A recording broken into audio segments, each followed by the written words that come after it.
One is that, I had that U diagram, and that U diagram is probably, of any graphic I've ever made in my life, has made me more money than anything else. I wish I could create graphics like that on a frequent basis, but I guess I got lucky for that one. Because I actually personally liked the graphic I made a lot more for the final chapter, which was all about, it was like a self-assessment. You on the right-hand side, you listed the complaint of what you're feeling, and on the left-hand side, it would show you what you're missing in your business. But that U chart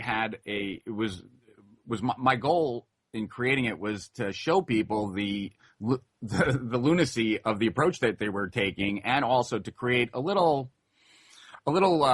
tension in people, so that they'd have a little pain in order to change.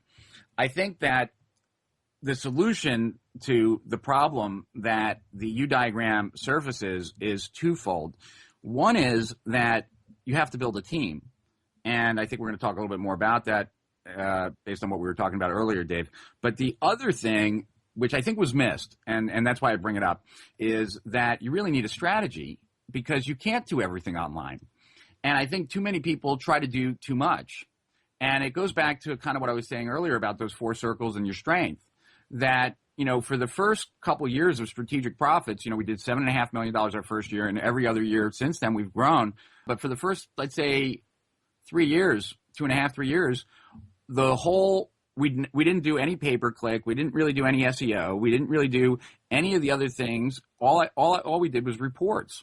And that's why I haven't really written very many reports anymore, because I don't need to. But I didn't do 150 different things. I just did one thing really, really well. And because I did that one thing really, really well, I made a lot of money because of it. And it's a combination that you really don't even want a business that does everything in that U diagram. You want a business that's much more simple, and you want to have a team to then do those simple things. But so that was like I said, I don't even know if I ever even mentioned that in the actual Internet Business Manifesto. I think you can see that I meant it, but I never said it specifically. I said you're following the wrong strategy, but the goal is to do the least, not to do the most. And it's different than an offline business, because in an offline business, there are just different dynamics involved. And so whereas in an offline business, you might want to have as many different sources of customers online, because it's infinite, the number of options you have, and your reach is worldwide within any individual channel. If you master a channel, the potential is a lot higher in an online environment than offline, and therefore you don't need to be doing 20 different things. You can do 1 or 2 things really, really well from a marketing standpoint, and make a lot of money. So I just add that, and I'll pass it back to you, Dave.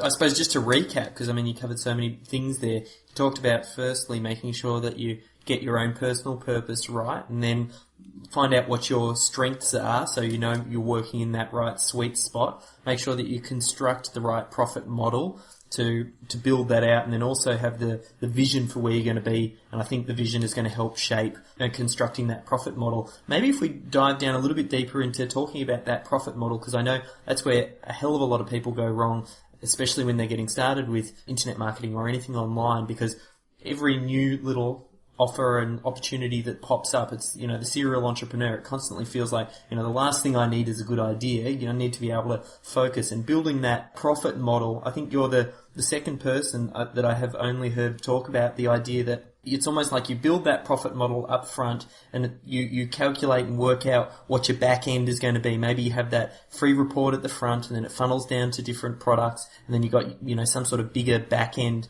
at the back. But then this is the real key, and I think you mentioned you got it from Michael Matheson, is that idea you need to start focusing on the lead generation. Once you've got that back end in place, then to make sure that you can keep tipping people into the top. Just the idea of constructing that profit model. Once someone's actually got the niche, I don't know if you could talk just a little bit more to that, because I know that's an area that people just overlook. They don't sit there and map out their numbers and figure out, well, what is it that I'm actually building here?